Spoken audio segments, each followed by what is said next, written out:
এবার রাজনৈতিক অঙ্গনে আলোচনার কেন্দ্রবিন্দুতে পরিণত হয়েছে ছাত্র সংসদ নির্বাচন। ইতোমধ্যে অনুষ্ঠিত হয়ে গেল ডাকসু জাকসু নির্বাচন। জাকসু নির্বাচনের ফলাফল এখনো ঘোষণা হয়নি, তবে ডাকসু নির্বাচনের ফলাফল নিয়ে চলছে রাজনৈতিক অঙ্গনে চুলচেরা বিশ্লেষণ। কিভাবে ছাত্রদল কিংবা বৈষম্য বিরোধী শিক্ষার্থীদের এমন ভরাডুবি হলো, সেই সঙ্গে কোন কৌশলে ছাত্র শিবির এমন ভূমিধস জয় পেল, তা নিয়ে চলছে নানা মহলে আলোচনা।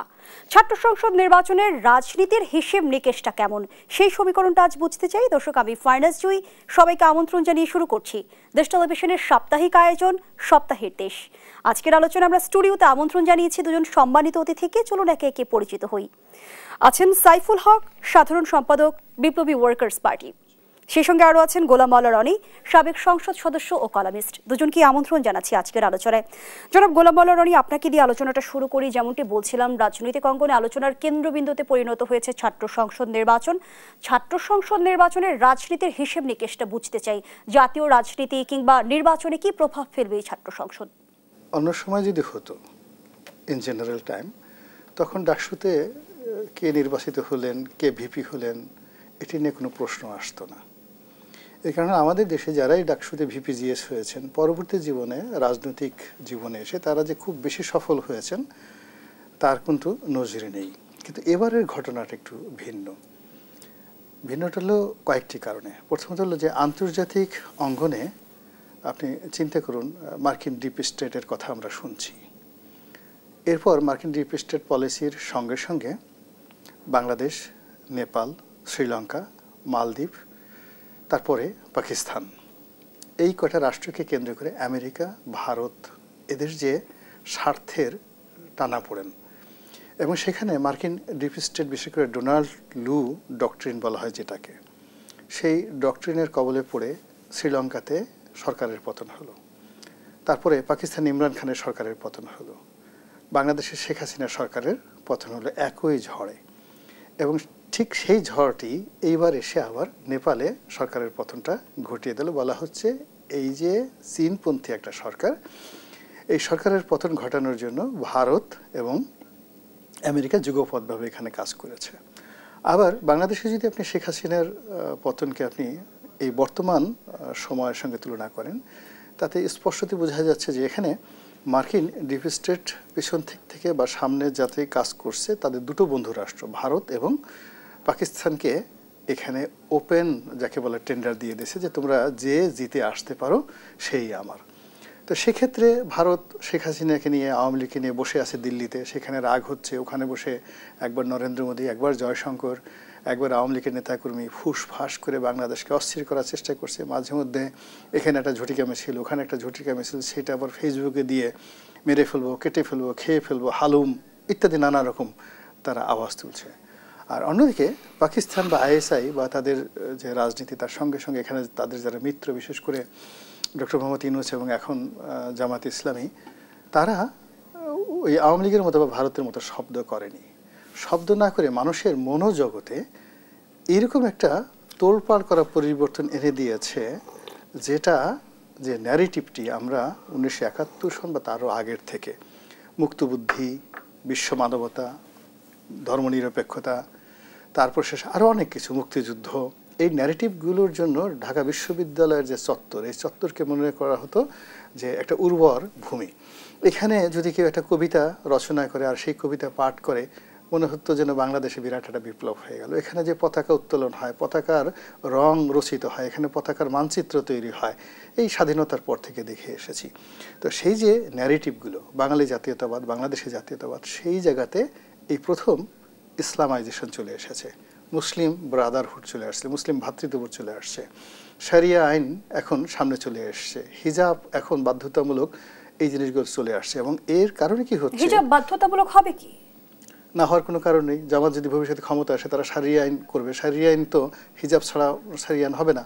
শরিয়া আইন মিন্স হিজাব এবং শরিয়া কোর্ট। এখানে ডাকসুর ফলাফল ঘোষণার পরে আমরা সিনেট ভবন মুখরিত হতে দেখেছি হিজাব হিজাব স্লোগানে। ওটা হতে পারে, আমি ভবিষ্যৎ নিয়ে বলছি। এখন এই যে একটা সময় পাকিস্তান বললেই ঢাকা বিশ্ববিদ্যালয় চত্বর আগুন ধরে যেত। আমার মনে আছে সেই যে 52 সে ভাষা আন্দোলনের বিখ্যাত কবিতা, এখানে রমনার ঊর্ধ্বমুখী কৃষ্ণচূড়ার তলায়, যেখানে আগুনের ফুলকির মতো এখানে ওখানে জ্বলছে অসংখ্য রক্তের ছাপ। আমি সেখানে কাঁদতে আসিনি। সেই বিখ্যাত কবিতা, একটা কবিতার পুরো ভাষা আন্দোলন হয়ে গেল। তো সেই জায়গাতে ইনকলাব জিন্দাবাদ, পাকিস্তান বন্ধু, বা এই যে দেখা গেল বাইরে থেকে কোনো ইউটিউবার বলল যে এই যে যিনি ভিপি হয়েছেন তিনি পাকিস্তানের প্রার্থী, এটা নিয়ে ঢাকা বিশ্ববিদ্যালয়ের সাধারণ যারা ভোটার, যারা ছাত্রছাত্রী, তাদের মধ্যে কোনো রকম নেতিবাচক প্রতিক্রিয়া তৈরি হয়নি। নিশ্চয়ই অবগত আছেন ডাকসুতে শিবিরের জয় বাংলাদেশে নতুন ইতিহাস বলছে পাকিস্তান জামায়াত। রাইট, পাকিস্তান জামায়াত সেটা বলেছে। তো এই কারণে বললাম যে এটা শুধু শিবিরের যে জয় বা জামাতের জয় এটা না, এর সঙ্গে আগামী রাজনীতির অনেক কিছু নির্ভর করবে। বাঙালি জাতীয়তাবাদ, মুক্তিযুদ্ধ, বাংলাদেশের জাতীয়তাবাদ। এবং আরও একটা ব্যাপার এখানে ধরুন, যেভাবে আমরা ধরে নিয়েছিলাম যে একেবারে জামায়াত ইসলামী এখানে কোনো ফ্যাক্টরি নয়, বিএনপি যেভাবে চাইবে সেইভাবেই হবে, বিএনপি যেভাবে ধাক্কা দেবে ওইভাবেই সরকার পড়ে যাবে, বিএনপি যেভাবে যখন চাইবে তখনই নির্বাচন হবে, এই ডাকসু নির্বাচনের পরে এবং আজকে পর্যন্ত এই যখন আমরা টকশো করছি এই সময়টাতে জাহাঙ্গীরনগর বিশ্ববিদ্যালয়ের ফলাফল নিয়ে যে নাটকীয় ঘটনা ঘটে যাচ্ছে, তাতে মনে হচ্ছে যে জামাত এবং শিবির কেবলমাত্র এটা নেহাত জয় নয়, মানুষের মনোজগতে, চিন্তার জগতে নতুন কতগুলো ন্যারেটিভ তৈরি করে ফেলেছে। এবং সেই ন্যারেটিভ তৈরি করার পিছনে তাদের একটা ম্যাটিকুলাস ডিজাইন কাজ করেছে। এক জালেম গেছে আর এক জালেমকে আমরা আসতে দেব না, চাঁদা পড়ে পল্টনে চলে যায় লন্ডনে, এই যে ন্যারেটিভগুলো। তারপরে আমরা মাঠঘাট, হাট, বাজার, টেম্পো স্ট্যান্ড আমরা দখল করি না, আমরা দুর্নীতি করি না, সৎ মানুষের শাসন চাই, আল্লাহর আইন চাই। তো এই জিনিসগুলো গত এক বছরে বিশ্ববিদ্যালয়ের সর্বোচ্চ জায়গাতে কতটা নাড়া দিলে, যেটা হচ্ছে যে ঢাকা বিশ্ববিদ্যালয়ের এই বিজয়, তারপরে জাহাঙ্গীরনগর বিশ্ববিদ্যালয়, আপনি জানেন যে এই বিশ্ববিদ্যালয়ের যে এখানে নাটক হয়, এখানে সিনেমা হয়, এখানে থিয়েটার হয়, জাহাঙ্গীরনগর বিশ্ববিদ্যালয়ের এনভায়রনমেন্টটাই আসলে এখানে কনজারভেটিভনেসের এখানে কোনো রকম আশ্রয় এবং প্রশ্রয় নেই। তো সেই জায়গাতে জামাত যদি মূল ধারার যারা আমরা জাতীয়তাবাদী রাজনীতি করি তাদের জন্য একটা থ্রেট হয়ে যায়, আমি মনে করি এটা কেবলই মাত্র যে পিআর পদ্ধতিতে নির্বাচন হবে কিংবা ফেব্রুয়ারি মাসে নির্বাচন হবে কি হবে না, তারপরে সংস্কার আগে না নির্বাচন আগে, বিচার আগে না পরে, তারপর যাকে বলা হয় যে আরেকটা হলো যে আমাদের জুলাই আগস্টের ঘোষণাপত্র, এই পুরো জিনিসগুলো নিয়ে আমরা এতকাল এক বছর যাবত যে বিতর্ক করেছি, কিন্তু এই বিতর্ক রাজনীতিবিদরা কেবলমাত্র উপরে করেছে, কিন্তু নিচে নিচে যে ন্যারেটিভটা, ইসলামাইজেশনের যে ন্যারেটিভটা, এটাকে জামাত শিবির পপুলার করে ফেলেছে। গোলাম আলী রনি, শুধুমাত্র ন্যারেটিভের কারণেই কি ছাত্র দলের এমন ভরাডুবি নাকি সাংগঠনিক দুর্বলতা এর পেছনে দায়ী? এখানে আরো বড়, সাইফুল ভাই ভালো বলতে পারবেন আমার চাইতে, আমি তো অনেকক্ষণ বললাম, আমার মনে হয় সাইফুল ভাই একটু বলে তারপর ফিরে আসলে এই বিষয়ে প্রশ্নটার উত্তর নিয়ে আমি নিশ্চয়ই সাইফুল। আচ্ছা, আমি যেটা চাচ্ছি এখানে যদি এটাগুলো হলো মনোজগতের, মন এবং মস্তিষ্ক হৃদয়ের ঘটনা, আর যদি আপনি সাংগঠনিক বিষয় ধরেন তাহলে আপনাকে প্রথমেই ধরতে হবে যে গত 15 বছর ধরে ক্যাম্পাসে রাজনীতি করার সুযোগ পেয়েছে Chhatra Shibir in the level of Chhatra League. ফলে ওখানে কে ছাত্রলীগ করে, কে ছাত্রদল করে, কিভাবে হয়, এই প্রচারণাটা করার তারা যে সুযোগ পেয়েছে এটা ছাত্রদলের ছিল না। তারা গত 15টি বছর ধরে রীতিমতো দৌড়ের উপরে ছিল। তো এই কারণে যদি সাংগঠনিক ক্ষমতা ধরেন, সেই সাংগঠনিক ক্ষমতায় ছাত্রদল পিছিয়ে ছিল, এখনও আছে, ছাত্র শিবির সেখানে এগিয়ে আছে। 2 নম্বর হলো যেহেতু ছাত্র লীগের সঙ্গে তাদের একটা বন্ধুত্ব ছিল, তলে তলে একটা সম্পর্ক ছিল, এবং এই গত এক বছরে সারা বাংলাদেশের টেকনাফ থেকে তেঁতুলিয়া পর্যন্ত যদি ধরেন যত মামলা মোকদ্দমাগুলো হয়েছে আওয়ামী লীগের বিরুদ্ধে, এগুলো সবই বিএনপির লোকজন দিয়েছে। যত যে ছাত্রলীগের যে সমস্ত জায়গা দখল ছিল, চাঁদাবাজি, মাস্তানি, এই জায়গাগুলো দখল করেছে ছাত্রদলের পোলাপান। এখানে শিবিরের সাথে তো কার্যত তাদের কোনো দ্বন্দ্ব সংঘাত হয়নি, এমনকি এনসিপির সঙ্গে তাদের কোনো দ্বন্দ্ব সংঘাত হয়নি। তো কাজেই ছাত্রলীগের ভোট, সেটা যদি 10,000-ও ধরেন ঢাকা বিশ্ববিদ্যালয়, এই ভোটগুলো যদি তারা দেওয়ার সুযোগ পায় তাহলে তারা তো অবশ্যই এটা ছাত্রদলকে দেবে না, তারা শিবিরকেই দেবে বা অন্য কাউকে দেবে। ঠিক সেই ঘটনা ঘটেছে এখানে কৌশলগত কারণে। আর গত একটা বছর ধরে মানে এই যে ডাকসুতে যে একটা নির্বাচন হবে, জাকসুতে একটা নির্বাচন হবে এবং এত তারিখে হবে, এটা জামাতও জানতো, শিবিরও জানতো, একেবারে ডেট সহ কয়টা ব্যালট পেপার লাগবে এবং কিভাবে কোথায় প্রচার করতে হবে, তারা ওই 2024 সনের সেপ্টেম্বর মাসেই তারা সিদ্ধান্ত নিয়েছে। জামাত শিবির জানতো, তাহলে কি ছাত্রদল জানতো না? তারা চিন্তাই করেনি। তারা তো আনন্দ, প্রচণ্ড আনন্দ, দেশ তাদের নিয়ন্ত্রণে, তারা ক্ষমতায় আসছে, কিসের ডাকসু, ইলেকশন হয়ে যাবে ডিসেম্বরে, এখন তো তারা বলছে ফেব্রুয়ারি মাসে নির্বাচন হবে।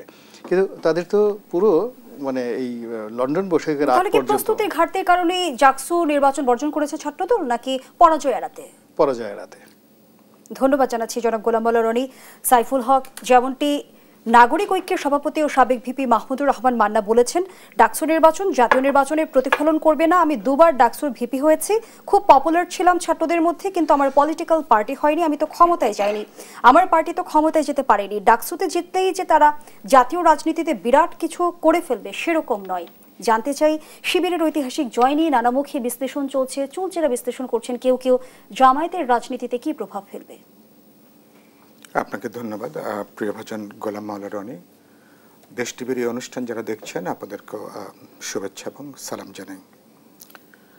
ডাকসু নির্বাচনের এই যে আপনি এখনো পর্যন্ত একটা ছাত্র সংসদ নির্বাচন নিয়ে পড়ে আছেন, তো বোঝা যাচ্ছে যে আপনারা যে আক্রান্ত এই নির্বাচনের ফলাফল, তার যে প্রতিক্রিয়া দিয়ে সেটা মোটামুটি বোঝা যাচ্ছে। আরেকটা বোঝা যাচ্ছে যে আমি ইতিমধ্যে বলেছি, মিডিয়া যে হাইপটা তৈরি করেছে একটা ছাত্র সংসদের নির্বাচনকে কেন্দ্র করে, এটা রীতিমতো অবিশ্বাস্য একটা।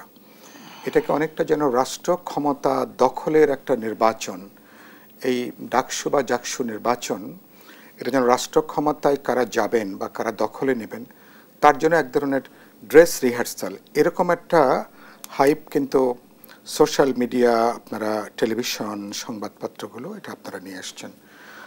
এবং এগুলো কতখানি পেশাদারিত্বের জায়গা থেকে সেটা নিয়ে একটা বড় প্রশ্ন আছে, সেটা ভবিষ্যৎ নিশ্চয়ই এটা বলবে। কিন্তু এটার একটা কারণ নিশ্চয়ই এরকম, যেহেতু আগামী ফেব্রুয়ারিতে একটা জাতীয় নির্বাচন, 16-17 বছর ধরে মানুষ যে নির্বাচনের জন্য অপেক্ষা করছে, তো যে নির্বাচনের মধ্য দিয়ে নতুন একটা সরকার গঠন হবে, পার্লামেন্ট হবে সরকার, তো সেই নির্বাচনের আগে আমাদের একটা সবচেয়ে বড় বিশ্ববিদ্যালয় ঢাকা বিশ্ববিদ্যালয়, যার একটা দীর্ঘ আমাদের ভাষা আন্দোলন থেকে শুরু করে মুক্তিযুদ্ধ, স্বাধীনতার লড়াই, পরবর্তী পর্যায়ে যেই আমাদের রাজনৈতিক যাত্রার সাথে ঢাকা বিশ্ববিদ্যালয়টা ওতপ্রোতভাবে সম্পর্কিত। অনেকটা আমাদের রাজনৈতিক চেতনা, চিন্তা, ভাবাদর্শ, আমাদের মূল্যবোধগুলো এবং দেশের প্রায় সকল গুরুত্বপূর্ণ ক্রান্তি লগ্নে ঢাকা বিশ্ববিদ্যালয়ের চিন্তার দিক থেকে, প্রতিবাদ প্রতিরোধের দিক থেকে, মনস্তাত্ত্বিকভাবে যেখানে নেতৃত্বদায়ী ভূমিকা পালন করেছে। তো সে নির্বাচনে, ডাকসু নির্বাচনের ফলাফল তার কিছু প্রতিক্রিয়া হবে, এটা খুব অস্বাভাবিক না। এটা একটা, বিশেষ করে আগামী জাতীয় নির্বাচন সামনে রেখে যখন এই ধরনের একটা ফলাফল আসে। আর তবে আমি এটা মনে করি যে এটাকে, যেটা মাহমুদুর রহমান মান্না যেটা বললেন, ওনার বক্তব্যে একটু আছে যে মান্না ভাইদের দলের বা সংগঠন যারা করতেন তাদের কিন্তু দেশব্যাপী এরকম সংগঠনের জায়গাটা কিন্তু তখনও কিন্তু ছিল না। কিন্তু শিবিরের যদি বলি যে তাদের প্যারেন্ট সংগঠন যদি জামাতকে বলি, তাদের কিন্তু দেশব্যাপী এক ধরনের সাংগঠনিক রাজনীতি, এক ধরনের নেটওয়ার্কের জায়গাটা আছে। ফলে মান্না ভাইয়ের ওটা হয়তো ওইভাবে কোনো উদাহরণ অন্য ক্ষেত্রে পুরোপুরি কার্যকর না। তো এর একটা নিশ্চয়ই পলিটিক্সে এর একটা অভিজ্ঞতা কাজ করবে, কোনো সন্দেহ নেই। কিন্তু এটাকে জাতীয় রাজনীতি বা আগামী নির্বাচনের সাথে যুক্ত করে দেখবার যে এই বিজয়টাই পরবর্তীকালে জাতীয় রাজনীতির বড় কোনো ভূমিকা রাখবে, আমি এটা বিবেচনা করছি না। এই জায়গা থেকে প্রথমত এটার ভোটার যারা, তারা একটা খুব ছোট একটা অংশ, সেটা কতজন, দেশে 12,60,00,000 উপরে হচ্ছে ভোটার, একটা সংসদীয় আসনের ভোটারই হচ্ছে 4 লক্ষ থেকে 5 লক্ষর মতন।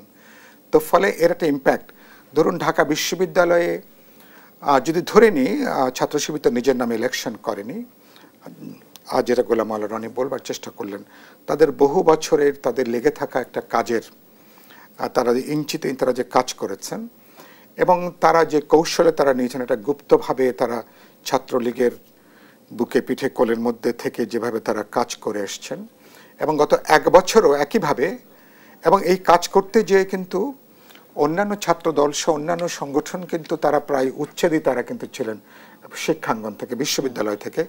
কিন্তু ছাত্র শিবির তারা কিন্তু বলতে পারেন এর মধ্যেই আওয়ামী লীগের 15 বছরের এই আমলেই তারা বিশ্ববিদ্যালয় হলগুলোতে তারা কিন্তু তাদের মতন করে তারা কাজটা অব্যাহত রেখেছেন। এবং গত 1 বছরও যে সরকার গঠিত হলো, সরকার এবং সেই সরকার এদেরকে প্রত্যক্ষ পরোক্ষভাবে বহুমাত্রিক একটা সহযোগিতা তারা কিন্তু নিয়েছেন। বিশ্ববিদ্যালয় হলের পরিবেশ, হলে তার অবস্থান, বিশ্ববিদ্যালয়ের আপনার ভিসি নিয়োগ থেকে শুরু করে নানাভাবে নিরপেক্ষ সরকার থেকে তারা সুবিধাটা কিভাবে আদায় করে নিল? হ্যাঁ, মানে আদায় করে নিয়েছে। এখন সেখানে তো মানে অর্থাৎ তারা মানে আদায় করতে সক্ষম হয়েছে। আমি যদি বলি মানে যারা এসছেন তারা কোনো না কোনোভাবে তারা তাদেরকে আশ্রয় দিয়েছেন, প্রশ্রয় দিয়েছেন, তারা তাদের সঙ্গে একটা আনরিটেন এক ধরনের বোঝাপড়ার জায়গাটা সেখানে কাজ করেছে। ফলে এটা এইটুকু। কিন্তু এটার যেটুকু ফলাফল, তারপরও আমি মনে করি নির্বাচন হয়েছে। আরেকটা গুরুত্বপূর্ণ কথা হলো যে ছাত্র শিবিরের কৌশল বলেন অথবা ছাত্রদল বা অন্যরা এই প্রজন্মের তাদের যে মানস গঠন, তাদের চিন্তাভাবনা, তাদের মনস্তত্ত্বের মধ্যে যে বিষয়গুলো কাজ করে, সেখানে অন্যরা খুব বেশি কিন্তু বড় দাগের তারা কিন্তু দাগ ফেলতে পারেননি। তো সেদিক থেকে ওদের ভেতরে যাই থাকুক না কেন, বাইরে তাদের যে জেস্চার, তাদের যে বিনয়, তাদের যে এনগেজমেন্ট অন্যদের সাথে, এটা নিশ্চয়ই অন্যদের তুলনায়। আর ছাত্রলীগের তাদের যে স্মৃতি, তাদের তাড়া করে ফেরে হলগুলোতে গেস্ট রুম কালচার বলি, তাদের জবরদস্তি বলি, যখন ছাত্রদল বা অন্যদেরকে বিবেচনা করে, তো তারা শিবির এরকম একটা ক্যাম্পেইন তারা প্রপারলি করতে পেরেছে। তাহলে কি এটাকে কি এখন পুরনো জমানাকে অন্য চেহারায় ফিরে আসবে কিনা? তো সেখানে অ্যাপারেন্টলি তাদের বা দৃশ্যত তাদের যে বিহেভিয়ার, প্রত্যেকের সঙ্গে তাদের বিনয়, তাদের সৌজন্য, তো যেগুলো আপনি দেখেন, এবং একই সাথে প্রত্যেকের এমনকি ভর্তি হওয়ার, এবং তারা তো কলেজ থেকে শুরু করে ভর্তি হওয়ার পর থেকে ইন্ডিভিজুয়াল লেভেলে তাদের সাথে যে সম্পর্ক, তো এটা তাদের সাথে এক ধরনের অর্গানিক রিলেশনশিপ তৈরি করেছে। তো এই বাস্তবতা অস্বীকার করবার কোনো জায়গাটা নেই। তার একটা ফলাফল তারা, আমি শেষ করি, তার একটা ফলাফল তারা এসছেন, একটা উৎসবমুখর পরিবেশে হয়েছে। এটা নিয়ে হয়তো বড় ধরনের কোনো অভিযোগ নাই। যে সমস্ত অভিযোগগুলো আছে, অভিযোগগুলো যদি সত্যও ধরি, তাতে ডাকসু নির্বাচনের ফলাফল খুব বেশি তাতে হেরফের হতো না, খুব বেশি পরিবর্তন হতো না। আবার একই সাথে জাকসুতে, যেটা রনি ভাই বলবার চেষ্টা করলেন, ডাকসুতে কিন্তু এখন উল্টো রথের যাত্রা শুরু হয়েছে। আর ডাকসুতে সেখানে কোনোভাবেই, এমনকি আমি জামাতের নেতারাই গতকালকে, আমি নাম উল্লেখ করছি না, তিনি বললেন যে আমাদের বিপি, তারা বললেন একজন এজিএস বড়জোর তাদের বেরিয়ে আসতে পারেন, হলে কিছু জায়গাটাকে বেরিয়ে আসতে পারেন। কিন্তু অর্থাৎ জাহাঙ্গীরনগর বিশ্ববিদ্যালয়ে তার যে রাজনৈতিক অবস্থান, সাংস্কৃতিক জায়গাটা, মনোজাগতিক তার যে অবস্থান, আমাদের বিশ্ববিদ্যালয়গুলোর মধ্যে ধরা হয় যে সবচেয়ে উন্মুক্ত, সবচেয়ে মুক্তিবুদ্ধির চর্চা জাহাঙ্গীরনগর বিশ্ববিদ্যালয়। তো সেখানে মানে ছাত্র শিবিরের মতন সেখানে তাদের এরকম একটা প্যানেলে তারা জয়লাভ করবেন, এটা কারো চিন্তার মধ্যেই নাই। 7টা প্যানেলের মধ্যে 5টা যখন প্রত্যাখ্যান করে, বর্জন করে, যখন বয়কট করে, শিক্ষক মণ্ডলী যারা দায়িত্বে ছিলেন তারা যখন নির্বাচন চলাকালীন তারা যখন দায়িত্ব থেকে তখন সরে আসেন, অসংখ্য অভিযোগ। এবং আজকে একটু আগে দেখলাম একজন নির্বাচন কমিশনার যিনি দায়িত্বে ছিলেন তিনি পদত্যাগ করেছেন। ভোট গুনতে একজন মারা গেছেন। তো ভোট গুনতে খুবই দুর্ভাগ্যজনক, দুঃখজনক। ডাকসুতে একজন সাংবাদিক মারা গেলেন, একজন শিক্ষিকা মারা গেলেন, যেটা আমাদের জন্য খুবই কষ্টের, খুবই বেদনার এটার জন্য। কিন্তু তখন তো উচিত ছিল এত ধরনের গুরুতর অভিযোগ 5টা প্যানেল যখন প্রত্যাখ্যান করছে, বর্জন করছে, with documents, facts and figure, সাংবাদিকরা লাইভ করছে, অনিয়ম হচ্ছে, অসংখ্য বিষয়। দায়িত্ব 3জন শিক্ষক যারা খুব দায়িত্বশীল শিক্ষক যারা, এবং হাসিনার আমলে যিনি শেখ হাসিনার ছবি নামিয়ে বলতে পারেন ওই যুগে যিনি তার ব্যক্তিগত জীবন পর্যন্ত যিনি বাস্তবে ঝুঁকির মধ্যে নিয়ে গিয়েছিলেন, সেই শিক্ষিকাও যখন অনিয়মের প্রশ্ন তোলেন, তো আপনি দেখবেন এগুলো কোনো কিছু কিন্তু নির্বাচন কর্তৃপক্ষ বা বিশ্ববিদ্যালয় তারা কিন্তু বিবেচনার মধ্যে নেননি। কিন্তু জনাব সাইফুল হক, যে বিষয়টি আমি আলোচনা আনতে চাই, ইলেকশন হলো কালকে, এখনো পর্যন্ত রেজাল্টটা ডিক্লেয়ার হয়নি। নির্বাচন কমিশন আশা প্রকাশ করেছে আজ রাত 11টার মধ্যে ফলাফল আসবে। প্রশ্ন এটা না, প্রশ্ন উচিত ছিল তখনই নির্বাচনটাকে স্থগিত করে এগুলোকে আমলের মধ্যে নেওয়া, এই অভিযোগগুলোকে আমলের মধ্যে নেওয়া, বিবেচনার মধ্যে না। এটা যেটা হলো কি, আপনি যদি আজকে যদি একটা ফলাফল যদি আপনি ঘোষণা করেন, ধরুন একটা ফলাফল ঘোষণা করলেন, হোয়াট নেক্সট? তার মানে আপনি কিন্তু পুরো একটা অস্থিতিশীলতা এবং পুরো কিন্তু এই অভ্যুত্থানের পরে নির্বাচনের গ্রহণযোগ্যতা নিয়ে প্রশ্ন উঠবে কিনা সেই প্রশ্ন আপনার কাছে রেখে বিরতিতে যেতে চাই। বিশ্ববিদ্যালয় ক্যাম্পাসটা একটা অস্থিতিশীলতা কিন্তু আপনি কিন্তু ডেকে আনছেন। ডাকসুর ফলাফলটা জাহাঙ্গীরনগরে যে বিরতির পর উল্টো দিকে যাত্রা করলো। বিরতি নিচ্ছি, সাথেই থাকুন। আমন্ত্রণ, দেখছেন দেশ টেলিভিশনের সাপ্তাহিক আয়োজন সপ্তাহের দেশ। আমরা আবারও ফিরছি আলোচনায়। জনাব সাইফুল হক, যে বিষয়টি আলোচনায় আনতে চাই, বিশ্ববিদ্যালয়ের তরুণদের বলা হয় সমাজের সচেতন অগ্রগামী। তাদের বলা হয় যে সমাজের যদি বলি যে সবচেয়ে ভালো জ্ঞান রাখে এবং সবকিছু বিবেচনা করতে পারে, সচেতন তারা। কিন্তু যেমনটি বলা হচ্ছে যে জাতীয় নির্বাচনে মোট ভোটারের 30% এবার তরুণ ভোটার থাকছে। এই যে বিশ্ববিদ্যালয়ের তরুণদের আমরা দেখলাম মনোজগৎ কিংবা ভাবাদর্শে যে পরিবর্তনটা, সেটি কি জাতীয় নির্বাচনে প্রভাব ফেলবে? হ্যাঁ, একটা হচ্ছে যে আমি মনে করি যেটা আপনি এটা খুব গুরুত্বপূর্ণ প্রশ্ন বললেন। আমাদের এই তরুণরা যাদেরকে আপনি বললেন, তারা কিন্তু গত 3টে জাতীয় নির্বাচনে তাদের তো ভোট দেওয়ার কোনো সুযোগ হয়নি। ফলে তাদের সংখ্যা প্রায় 3 কোটি থেকে 3.5 কোটি বা 4.5 কোটি এরকম হয়তো দাঁড়াবে। তাদের জন্য তো বিরাট এক ধরনের উচ্ছ্বাস আছে, এক ধরনের আগ্রহ আছে। তারা প্রথমবার, তারা অনেকে আগে ভোটার হয়েছেন, ভোট দিতে পারেননি। এবার যদি 2026-এর ফেব্রুয়ারিতে যদি নির্বাচনটা সহি সালামতে যদি হয়, তাহলে তাদের জন্য বড় একটা সুযোগ, তো সেখানে কাজ করবে। এই তরুণ ভোটাররা তারা নিশ্চয়ই একটা গুরুত্বপূর্ণ তারা ফ্যাক্টর বিবেচনা করবেন। কিন্তু আপনি বিশ্ববিদ্যালয়ের যে বিশ্ববিদ্যালয়ের কনসার্ন হচ্ছে তার যত না এখানে আদর্শিক প্রশ্ন, যেটা আমি আমার বন্ধুদেরকে বলবার চেষ্টা করছি, ইভেন আমাদের ছাত্রদেরকে বলবার চেষ্টা করছি, যে আপনি আমার ভাষার লড়াই, আমার মুক্তিযুদ্ধ, আমার মুক্তি সংগ্রাম, আমার ইতিহাসের যা কিছু ঐতিহ্য, যেটা এই রাষ্ট্র গঠনে আমার ভিত্তি, এটা নিশ্চয়ই খুবই গুরুত্বপূর্ণ, এটা আমার শেকড়।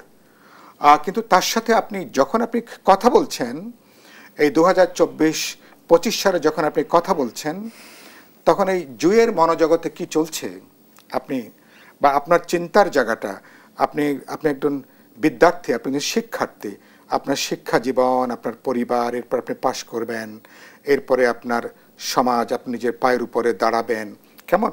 তাহলে শিক্ষাঙ্গন এবং তার মনোজগতের যে লড়াই, তার ভাব মানুষের যে প্রশ্ন, তার যে আকাঙ্ক্ষার প্রশ্ন, এগুলো খুব আমি মনে করি অত্যন্ত গুরুত্বপূর্ণ প্রশ্ন। তো তাদের জায়গাটা, বিশেষ করে তারা বিশ্ববিদ্যালয় কেন্দ্রিক একটা চিন্তার জায়গাটা, জাতীয় রাজনীতির চিন্তা করে আমি নিশ্চিত তারা 80-90% তারা কোনো ভোট তারা প্রয়োগ করেননি। তারা ভোটটা প্রয়োগ করেছেন প্রধানত তাদের যেটুকু তাদের চিন্তা চেতনা উপলব্ধি এবং বিশ্ববিদ্যালয় কেন্দ্র করে তাদের শিক্ষা জীবনের তারা যেগুলো দেখেছেন, হলের মধ্যে দখলদারিত্ব, হলের মধ্যে এক ধরনের জমিদারি, কর্তৃত্ব। সুতরাং এরকম তারা একটা এনভায়রনমেন্ট চেয়েছেন, যে এনভায়রনমেন্ট তাদেরকে শান্তিতে রাখবে, স্বস্তি দেবে, তাদেরকে তাদের এক ধরনের গণতান্ত্রিক অধিকারগুলোকে নিশ্চিত করবে, এবং তারা বড় ধরনের কোনো হিউমিলিয়েশনে তারা শিকার হবেন না। গণরুমের যে কালচার ছিল বা গেস্ট রুমের যে সংস্কৃতি ছিল, এগুলো কাজ করেছে।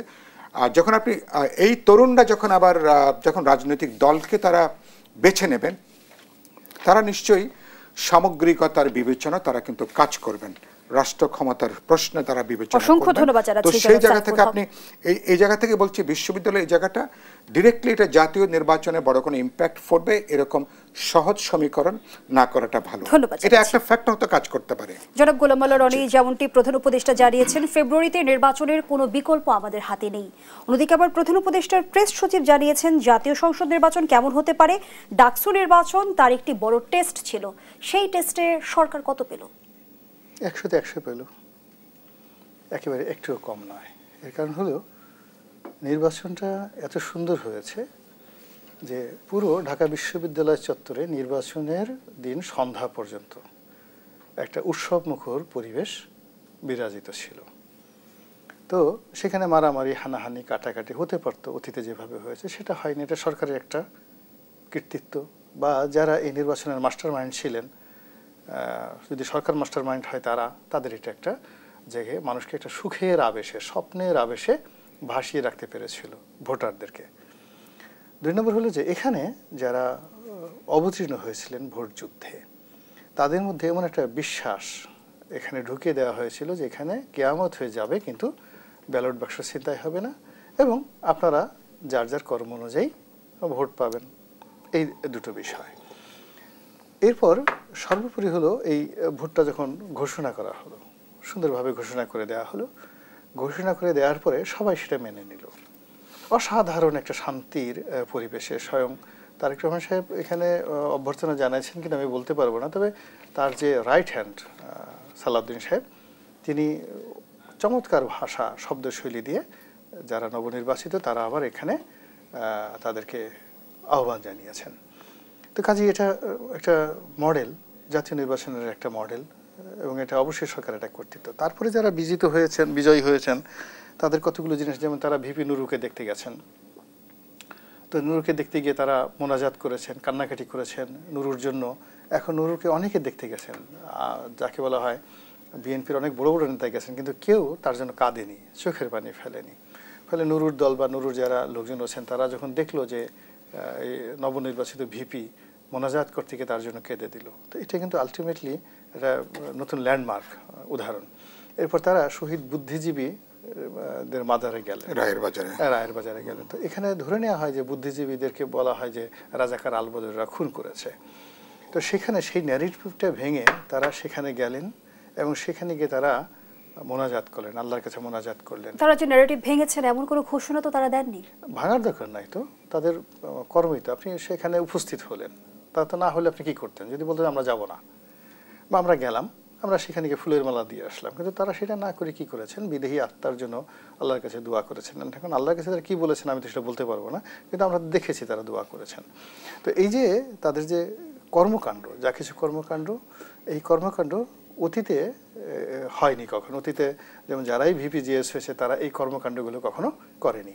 তো এই পুরো কর্তৃত্ব এবং পুরো কৃতিত্ব দুটো, মানে সরকারের নিয়ন্ত্রণে নির্বাচনটি হয়েছে, তারপরে আবার এই নির্বাচনের যে সফলতা, এর জন্য সরকার নিঃসন্দেহে ধন্যবাদ পাইতে পারে। তো জন্য আমি তো যিনি শফিকুল আলম প্রেস সচিব তাকে ধন্যবাদ জানাই যে তিনি এই কথা বলেছেন। এবং এইভাবে যদি সত্যিকার অর্থে একটা জাতীয় নির্বাচন হয়, আর জাতীয় নির্বাচনে যদি এইভাবে সাদিক কায়েম, জামাতের আমির, তারপর শেষে অন্যান্য যারা ইনকিলাব জিন্দাবাদ, তাদের একটা বিপুল বিজয় হয়, আর বিএনপির যারা লোকজন রয়েছে তারা ডাকসু চত্বরের মতো নির্বাচনের সেই ভোট গণনা করে রেজাল্ট ঘোষণার আগ পর্যন্ত শান্তি বহাল রাখে, আর নির্বাচনের পরে যে ফলাফল ঘোষিত হবে সেই ঘোষণা অনুযায়ী যদি জামাত সংখ্যাগরিষ্ঠতা পায়, সেক্ষেত্রে বিএনপির পক্ষ থেকে যদি তাদেরকে স্বাগত জানানো হয়, অভ্যর্থনা জানানো হয়, আই থিঙ্ক বাংলাদেশে একটা নতুন ইতিহাস তৈরি হবে। এর চেয়ে সুন্দর ইতিহাস তো এমন পাকিস্তান আর ভারতে এরকম ইতিহাস হয় না। ভারতে তো নরেন্দ্র মোদীকে ভীষণ রকম অকথ্য ভাষায় গালাগাল করে রাহুল গান্ধী, মোদি চোর হ্যায় ইত্যাদি ইত্যাদি, চৌকিদার চোর হ্যায়। তো সেই তুলনায় আমাদের যারা আগামীতে নির্বাচনে বিজয়ী হবেন, সেটা বিএনপি যদি হয়, জামাত যদি তাদেরকে এইভাবে অভ্যর্থনা জানান, স্বাগত জানান হয়, এটা ভালো একটা কালচার। এবং এটা সরকার যে কথাটা বলেছেন, আমি বলবো যে ফেব্রুয়ারি মাস পর্যন্ত তারা এইভাবে যদি তাদের যে কর্মকাণ্ড টেনে নিতে পারেন, আমি মনে করি যে ডক্টর মোহাম্মদ ইউনূস সত্যিকার অর্থে বাংলাদেশে একটা ইতিহাস তৈরি করবেন। উনি বলছেন না যে পৃথিবীর সবচেয়ে একটা সেরা নির্বাচনে জাতিকে উপহার দিবেন। সেই সাথে শঙ্কা প্রকাশ করেছে যে একটি গোষ্ঠী অন্তর্বর্তী সরকারকে নির্বাচন পর্যন্ত পৌঁছাতে দিতে চায় না, একটি গোষ্ঠী নির্বাচন বানচালের ষড়যন্ত্র করছে। সেগুলো কেন? সে আলোচনায় ফিরতে চাই। আবারও বিরতির সময় হয়েছে। দর্শক, সপ্তাহের দেশ থেকে আবারও বিরতিতে যাচ্ছি, সাথেই থাকুন। আমন্ত্রণ, দেখছেন দেশ টেলিভিশনের সাপ্তাহিক আয়োজন সপ্তাহের দেশ। আমরা আবারও ফিরছি আলোচনায়। জনাব গোলাম আলা রনি, যে আলোচনায় আমরা ছিলাম, প্রধান উপদেষ্টা বলেছেন ইতিহাসের সেরা নির্বাচন আয়োজন করতে চান তিনি। আবার অন্যদিকে নির্বাচন কমিশনের তরফ থেকে বলা হচ্ছে আগামী নির্বাচন হতে যাচ্ছে ইতিহাসের সবচেয়ে ঝুঁকিপূর্ণ নির্বাচন। প্রধান উপদেষ্টাও সাম্প্রতিক সময়ে শঙ্কা প্রকাশ করলেন যে একটি গোষ্ঠী অন্তর্বর্তী সরকারকে নির্বাচন পর্যন্ত পৌঁছাতে দিতে চায় না, তারা নির্বাচন বানচালের ষড়যন্ত্র করছে। কেন? সবার কথাই ঠিক আছে। প্রথম কথাটা ঠিক হলো যে যদি আপনি ইলেকশন কমিশনারের কথা ধরেন, সিএসির কথা ধরেন, যদি কোনো একটা বিষয় খুব সহজ সরল হতো তাহলে তো সেটার কোনো কৃতিত্ব নেই, আপনি সেটার জন্য প্রশংসা করবেন না। তো নির্বাচন অত্যন্ত ঝুঁকিপূর্ণ, অত্যন্ত ঝামেলাপূর্ণ। এই কারণে এই ঝুঁকিপূর্ণ একটা নির্বাচন শান্তিপূর্ণভাবে করতে পারবে বলেই তো এটা পৃথিবীর সেরা নির্বাচন। তাহলে নর্মাল এটা কেন সেরা নির্বাচন হতে যাবে? দুই নম্বর হলো যে এখানে সরকার আরও একটা সুন্দর কথা বলেছেন যে একটা পক্ষ এই নির্বাচন বানচাল করার চেষ্টা করছে। তো সেই পক্ষটার দশা কি হবে, পরিণাম কি হবে, সেটার আবার একটা বাণী তার আগে দিয়ে রেখেছে। সেই বাণীটা হলো, আচ্ছা, খুব বিখ্যাত একটা কবিতা, আমার এখন মনে আসতেছে না, যে গদা হাতে দাঁড়িয়েছে উন্নয়ন, অবস্থা এরকম। তো ওই যে যারা নির্বাচন বানচাল করার বিশেষ গোষ্ঠী চেষ্টা করবে, তাদেরকে প্যাদানি দেওয়ার জন্য, তাদেরকে মানে যাকে বলা হয় একেবারে শুইয়ে দেওয়ার জন্য, রাস্তায় ডলা দেওয়ার জন্য, হামানদিস্তের মধ্যে যেভাবে পাঞ্চ আছে না, পান আর সুপারি যেভাবে ছেঁচে ওইভাবে যারা এই নির্বাচন বানচাল করার জন্য চেষ্টা করবে তাদেরকে পান সুপারি যেভাবে দাদা দাদিরা ছেঁচে ওইভাবে তাদেরকে ওই ঢুকিয়ে তারপর ছেঁচা হবে। এটা কেন ছেঁচা হবে? ওই যে আগে বলছে, প্রেস সচিব বলেছেন যে পৃথিবীর কোনো শক্তি নাই এই নির্বাচন বানচাল করার ক্ষমতা রাখে। তো যেখানে আমেরিকার শক্তি নেই, রাশিয়ার শক্তি নেই, ভারতের শক্তি নেই, সমস্ত পৃথিবীর কোনো শক্তি নেই, সেখানে বাংলাদেশের কোনো পক্ষ যদি চেষ্টা করে তাহলে তাদের তো হামানদিস্তের মধ্যে ফেলে এইভাবে ছেঁচা ছাড়ার কোনো উপায় নাই। তো এটা হয় কি, যেহেতু ডক্টর মোহাম্মদ ইউনূস আন্তর্জাতিক অঙ্গনের একজন সম্মানিত ব্যক্তি, খেলোয়াড়, আমরা যেন তেন খেলোয়াড় নয়, তিনি অলিম্পিকের ময়দানে মশাল নিয়ে দৌড় দেওয়া খেলোয়াড়, তো যেন তেন নয়। তিনি ওই চেলসি, বিখ্যাত ইউরোপের ক্লাব, সেই চেলসির বড় বড় ফুটবলারদের সাথে তিনি মানে ফুটবলাররা এসে তার সাথে ছবি তুলেন, যেইগুলো একসাথে 11টা প্লেয়ার দাঁড়িয়ে থাকে, সেই 11টা প্লেয়ারের সব কৌশল সেট করে যে মেসি গোলটা দিয়ে দেয়, সেই মেসি এসে ছবি তুলেন কার সাথে?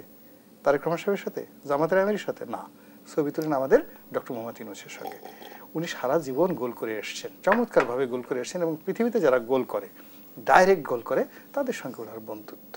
কাজেই উনি যে কথা বলেছেন সেই কথার মর্মার্থ হলো যে ভোট হবে, ওনার ইচ্ছামতো ভোট হবে, উনি যেইভাবে বলছেন সারা পৃথিবীকে চমকিত করার, সেভাবে চমকিত করে ভোট করবেন। আর এই ভোট পৃথিবীর কোনো শক্তি সাহস করে আসবে না, বিকজ তারা তো আগেই মানে ডক্টর মোহাম্মদ ইউনূস তাদের সাথে খেলে এসেছেন, তাদেরকে দেখে এসেছেন। হোয়াইট হাউসে মাথা নুইয়ে বারাক ওবামার মতো মানুষ তার গলায় মালা পরিয়ে দিয়েছেন। এই কয়েকদিন আগে তিনি ইংল্যান্ডে গেলেন, ইংল্যান্ডের রাজা যেখানে মাথা নুইয়ে তার গলায় মালা পরিয়ে দিয়েছেন। তো তিনি তো আন্তর্জাতিক অঙ্গনে পৃথিবীর কে, বাকিংহাম প্যালেস তো আমাদের দেশে কেউ ছিলেন, আমি তো কোনোদিন যাই নাই, সাইফুল ভাইও যায়নি, শেখ হাসিনা বাকিংহাম প্যালেসে বোধহয় একবার দুবার গেছে, কিন্তু ডক্টর মোহাম্মদ ইউনূস তো ওই বাকিংহাম প্যালেসে গেছেন, হোয়াইট হাউসে গেছেন, সব জায়গায় গেছেন। ফলে আন্তর্জাতিক অঙ্গনের খেলোয়াড় কি কত লাভ দিতে পারেন এটা উনি জানেন। এজন্য উনি বলছেন যে পৃথিবীর কোনো শক্তি নেই। এই কথা সাদ্দাম হোসেন সাহেব বলতে সাহস পাননি, নরেন্দ্র মোদী বলতে কোনোদিন সাহস পাননি, গাদ্দাফি তো প্রশ্নই আসে না, কোনো শক্তি পাননি। কিন্তু আমাদের ডক্টর মোহাম্মদ ইউনূস তার প্রেস সচিব এই কথাগুলো বলেছেন, এটাকে কগনিজেন্সে নিতে হবে যে এটা এমনি এমনি বলেন। এইগুলো এক। দ্বিতীয়ত, এই যে তাদের প্রথম বক্তব্য, ওই বক্তব্যটি ধর্তব্যের মধ্যে রেখে দ্বিতীয় সেন্টেন্স, মানে সাবজেক্ট না থাকলে তো প্রেডিকেট হয় না, উদ্দেশ্য না থাকলে তো বিধেয় হয় না। তা উদ্দেশ্য কোনটা? পৃথিবীর কোনো শক্তি এই নির্বাচন বানচাল করতে পারবে না। আর বিধেয় হলো যে কোনো কোনো মহল চেষ্টা করছে, আসো, যারা চেষ্টা করতেছে আসো আমার কাছে, আমরা বসে আছি ফাঁদ নিয়ে, আসার সঙ্গে সঙ্গে হামানদিস্তের মধ্যে ঢুকাবো, এমন ছাঁচা দেবো কিয়ামত পর্যন্ত তোমাদের 14 গোষ্ঠী সুবহানাল্লাহ আলহামদুলিল্লাহ বলেও এখান থেকে রক্ষা পাবা না আর কি। এই হলো অবস্থা। এটা বুঝতে হবে যে কি চলতেছে। এর আগে প্রধান উপদেষ্টা যেমনটি জানালেন যে নির্বাচনের বিকল্প কোনো কিছু নেই, কেউ যদি নির্বাচনের বিকল্প ভাবে সেটি হবে দেশ ও জাতির জন্য গভীর বিপজ্জনক। কেউ কি নির্বাচনের বিকল্প নিয়ে ভাবছে? নির্বাচনের বিকল্প আসলে কি?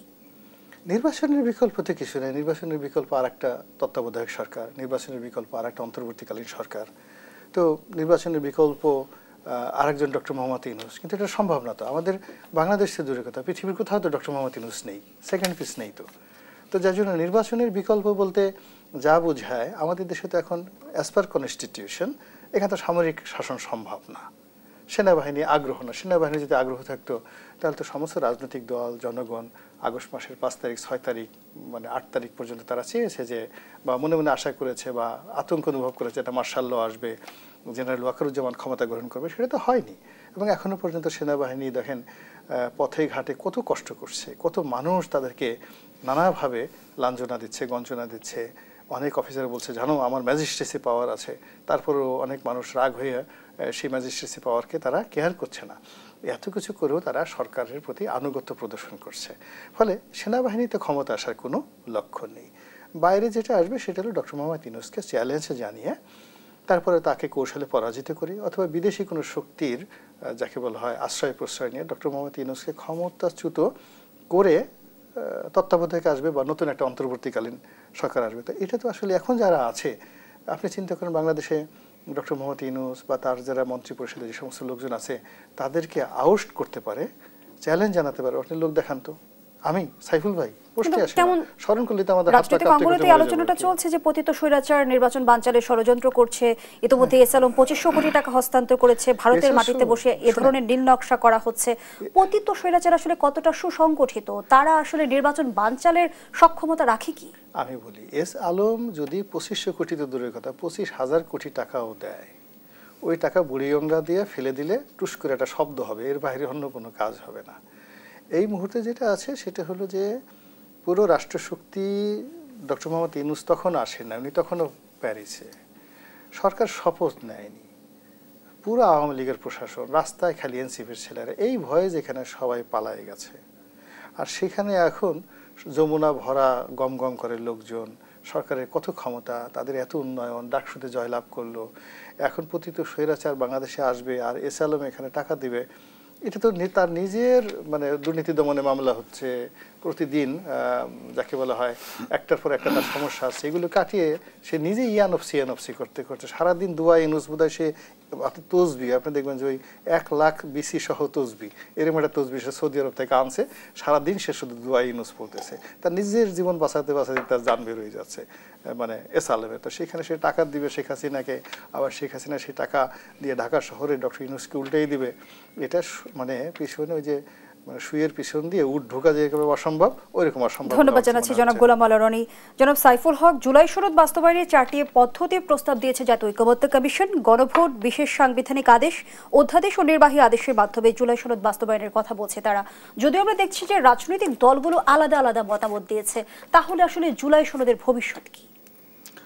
একটা হচ্ছে যে জুলাই সনদ ইতিমধ্যে গতকালকে সন্ধ্যায় রাজনৈতিক দলগুলোর কাছে 84টা প্রশ্নে যেসব ব্যাপারে আমরা কিছু প্রশ্নের নোট অফ ডিসেন্ট আমরা একমত হয়েছে, সেগুলো দলগুলোর কাছে পাঠানো হয়েছে। 1 পৃষ্ঠায় 7টা অঙ্গীকারনামা আছে। আগামীকালকের মধ্যে প্রত্যেকটা দল থেকে 2 জন করে তারা নাম দেবেন যারা স্বাক্ষর করবেন। এটা হলো একটা অংশ, জুলাই সনদ এবং অঙ্গীকারনামা।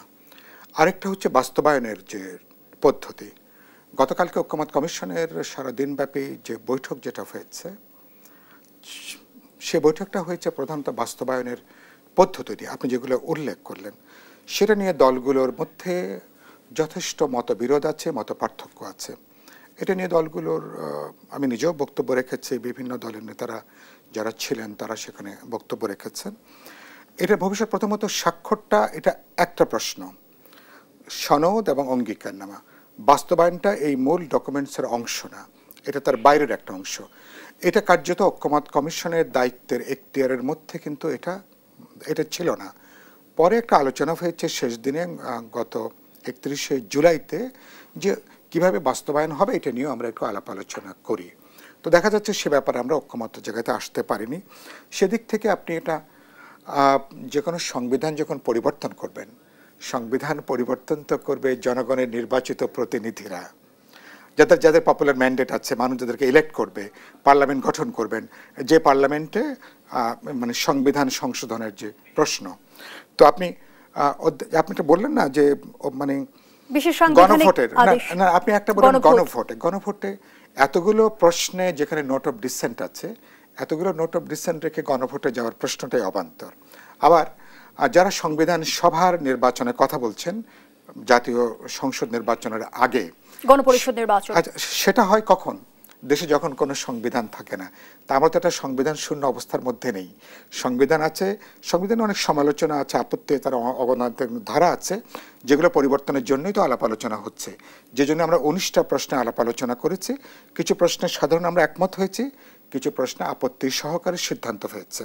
তাহলে সুতরাং আপনি যেখানে একটা এক্সিস্টিং সংবিধান আছে, সেই সংবিধানকে কিভাবে গণতান্ত্রিক করা যাবে, জবাবদিহিমূলক হবে, ভারসাম্যমূলক করা যাবে, সেটা নিয়ে হচ্ছে আলোচনা। কিন্তু বিএনপি মতামত দিয়েছে যে নতুন সাংবিধানিক ব্যবস্থা প্রবর্তন বিপ্লব নয়, কু হিসেবে বিবেচিত হবে। বলছি তাহলে আপনার এখানে কোনো সংবিধান সভার নির্বাচনের প্রশ্ন নেই। আরেকটা হচ্ছে যেটা আপনি উল্লেখ করছিলেন যে রাষ্ট্রপতি কোনো অধ্যাদেশ, কোনো একটা সাংবিধানিক অধ্যাদেশ জারি করে সংবিধান সংশোধন করা যায় কিনা। তো জারি করতে হলে তো করতে হবে, সরকাররা তারা বিবেচনা করবেন, রাষ্ট্রপতিকে বলবেন, রাষ্ট্রপতি অধ্যাদেশ জারি করবেন। যেটা আমি গতকালকে বলেছি, এটা একটা ভয়ঙ্কর একটা প্রস্তাবনা, এটা খুবই বিপজ্জনক প্রস্তাবনা। কেন বিপজ্জনক? যে এটা তো তার এখতিয়ারের বাইরে। এটা আর যদি এরকম একটা নজির যদি আপনি তৈরি করেন এটা, তাহলে আগামীতে যে পার্লামেন্ট হবে সে পার্লামেন্ট যে এই অধ্যাদেশ তারা যে সম্মান করবে এটাকে যে বিবেচনা করবে এর তো কোনো গ্যারান্টি নেই। কারণ পার্লামেন্ট হচ্ছে জনগণের সার্বভৌম ক্ষমতার প্রতিনিধিরা এই ভোটের মধ্য দিয়ে তারা পার্লামেন্টে যাবে। তবে এখনো বাস্তবায়ন প্রশ্নের সমাধান সূত্রে পৌঁছাতে পারেনি জাতীয় ঐক্যমত্য কমিশন, এমনটাই ধরা হচ্ছে।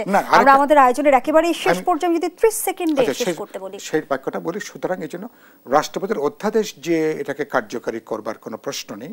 এটাকে আপনাকে যেটা হয়েছে, আপনাকে ইলেকশনে যেতে হবে, মানুষের পপুলার ম্যান্ডেট লাগবে, পার্লামেন্ট গঠন করতে হবে। যেহেতু দলগুলোর পাবলিক কমিটমেন্ট আছে এগুলোর উপরে, আমরা আবার অঙ্গীকারনামা আবার স্বাক্ষর করব। সুতরাং পার্লামেন্টে যাওয়ার পরে এটা তাদের একটা পলিটিক্যাল ম্যান্ডেট। অসংখ্য ধন্যবাদ জানাচ্ছি। আমরা আমাদের আয়োজনের সংবিধানের জায়গাটা আমরা যাব। এখানে শেষ করছি দেশ টেলিভিশনের সাপ্তাহিক আয়োজন সপ্তাহের দেশের আজকের আয়োজন। ধন্যবাদ এতক্ষণ আমাদের সাথে থাকার জন্য।